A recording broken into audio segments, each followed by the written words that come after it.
Հարց 227, որ տրանսպորտային միջոցի վարորդը պետք է զիջի ճանապարհը։ Դիտում ենք պատկերը եւ ինչ ենք տեսնում։ Բեռնատար եւ թեթև ավտոմոբիլ, մարդատար,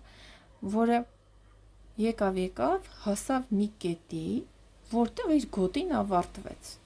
Ճանապարհը շարունակելու համար նա պետք է ձախ մտնի, ձախ թարթիչը միացնում է եւ պետք է տեղավորվի մյուս գոտի։ Հիշեք,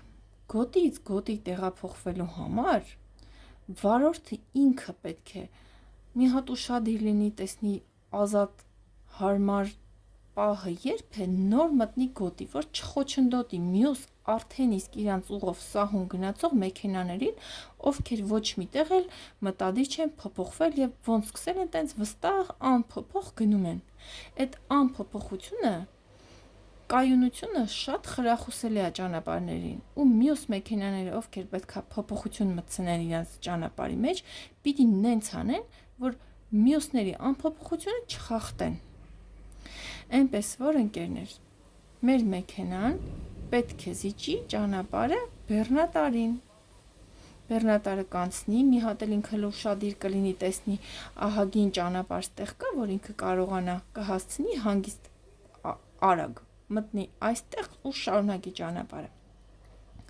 Սա էլ այն նշանն է, որը ցույց է տալիս, որ գոտին ավարտվում է, տեսեք, ձախ այս աջ եզրայինը եզրում ասենց պտտվում է դեպի ձախ, միաձուլվում է մյուս գոտիի հետ։